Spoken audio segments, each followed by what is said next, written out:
in using the, like I said earlier, we can use these variables. So we can use the information that is stored inside of these variables. So what I'm going to do now is walk you through how we can use and print these variables to the screen.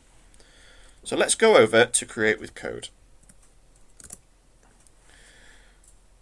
So here is some variables I prepared earlier. So I've got two variables here. I've got age and name.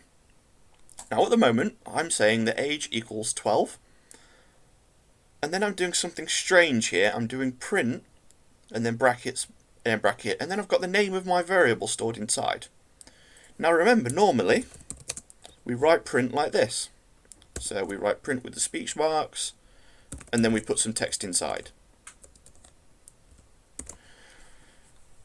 Notice how they're different colours, because what we're doing here is we're telling the computer that this is text. So it's not considering this as a line of code that it's got to perform, and it's just going to print the text onto the screen. However here, it's not this reddish brown, it's instead black. So this means that the computer is considering this part of the code. So what it's going to do is the computer's going to realise that this is the name of our variable that we created here. And what it's going to do then is the computer's going to go and open our box, and it's going to find what's stored inside. And we all know what's stored inside, it's 12. So if I click to run the program, just get rid of this line, we can see here that the computer has printed out the value or the contents of our box called age.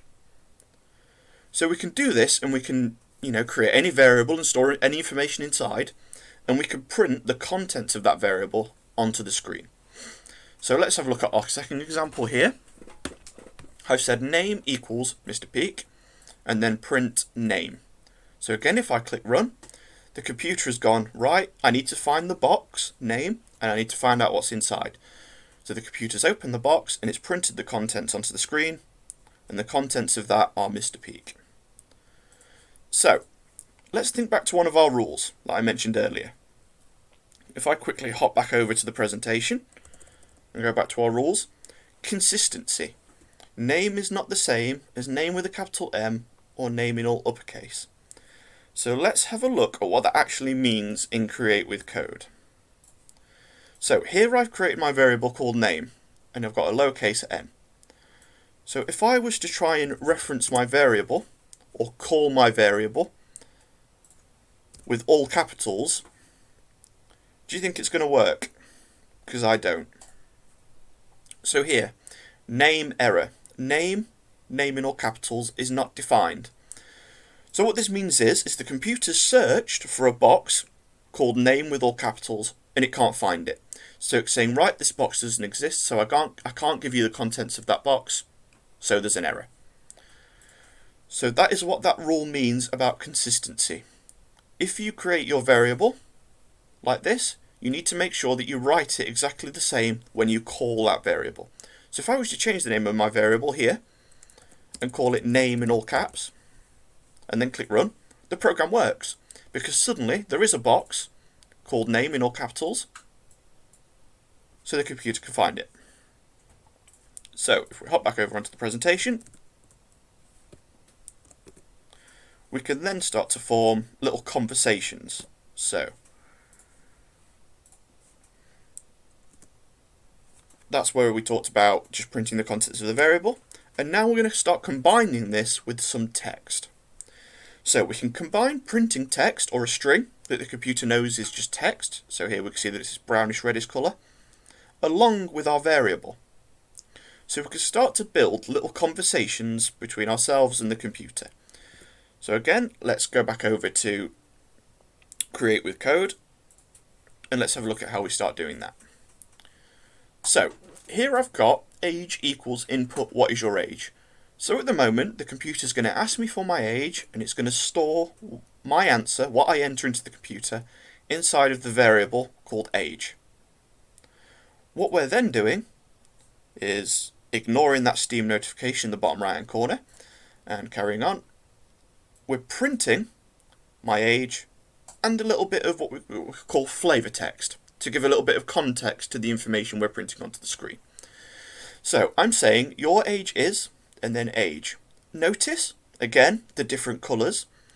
So this brownish red colour, the computer realises, okay, that's text, I'm going to ignore that, and I'm just going to print the text to the screen. And then we have this black colour here, again, for the name of our variable, because it's a part of the code. Now, the thing you might have also noticed is this comma we have here. When we are creating a line of code, we use what we call parameters. Now, a parameter is something we give the computer to run by. So it's like options. Now here, when we do print, at the moment we've only really been working with one parameter. So let's look here. We've used this print and we've given the computer one parameter to run. And that parameter is open the box, the variable age, and print what's inside.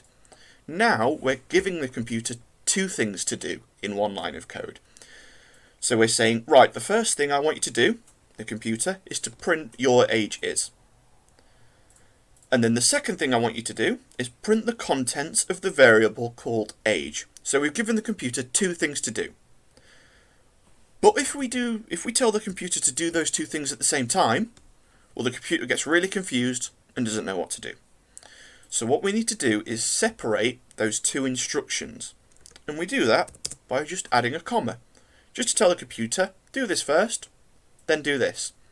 If you're missing the comma, the computer can't do both things at the same time, and it gives you an error. So you need to make sure that you're using that comma. So, if I wanted to add to this further, and create another variable called name, and then equals input, and then ask another question, so what is your name? Is your name? Question mark, speech marks. So I've got another question here, so when I run this, type in my age, and then Mr. Peak. At the moment, we're only saying your age is 22. So again, I want to add a little bit more flavor text and context to my information. So if I go back to my main program, I'm going to add another comma, because I'm going to tell the computer, right, there's a third thing I want you to do. And the third thing is, I want you to print hello, your name is. And then I'm going to end that text. So remember, you need to use speech marks either side to end that text, to tell the computer that you've stopped writing text. And then we need another comma to tell the computer, right, there's a fourth thing I want you to do. And the fourth thing is print the context of that variable. And now this line of code is finished, and we don't put a comma at the end because there's nothing left for the computer to do. We've not got anything left for it to do. So the computer will do it like this. It will print your age is. Second thing to do, print age. Third thing to do, print hello, your name is. Fourth thing to do, print name. So we need to make sure that we're using these commas in your line of code. If you've got an error, it will most likely be that you've missed a comma. Even, people that have been programming years will look at an error that they've got for hours, not realizing that they've just missed a comma somewhere. So if I click run now, I can enter my age, enter my name, and we can see here that the computer prints your age is, which is the first thing, and then 22, which is the contents of my variable, which is the second thing we told it to do. Hello, your name is, which is the third thing we told it to do, and then the fourth thing is the contents of our variable, Mr. Peak. Now, the advantage of using inputs is so we can customize what's stored inside of these variables. Because remember, if we look here, all the program is ever going to print is 12 and Mr. Peak. That's all this program will ever do.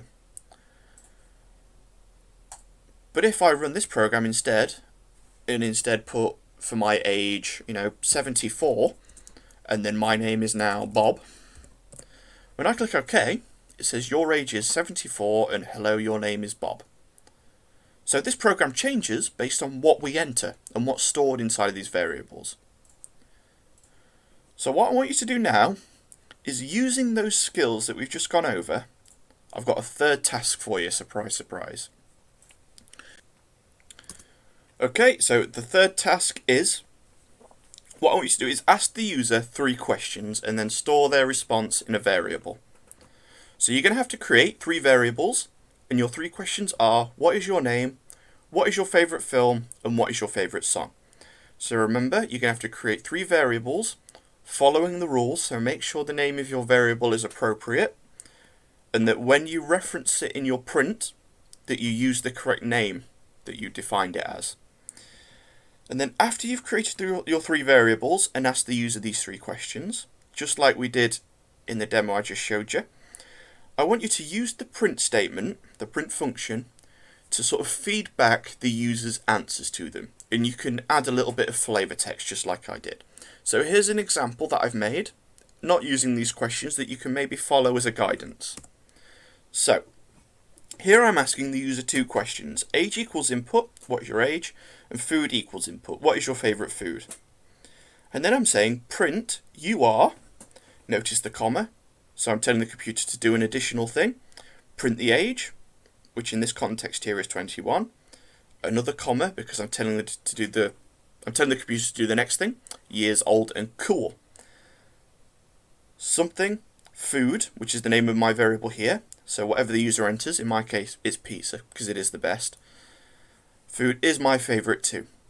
So we've used the contents of these variables to form a little conversation by adding some flavour text. Now, the flavour text for these 3 questions can be whatever you want. You could say that, I hate that song, and then give the name of the song that's stored in the variable. This flavour text can be whatever you want, as long as you have some flavour text to go along with this print statement. Don't just print out the contents of the variables like we did here. So don't just print the contents of the variables. I want you to add some flavour text like we did here. Just so you get used to using the commas, because the skill of using the commas is really important. Because if you miss these out, like I said, the program doesn't work. And if we have a program that doesn't work, that's not good. So, if we move back to the presentation,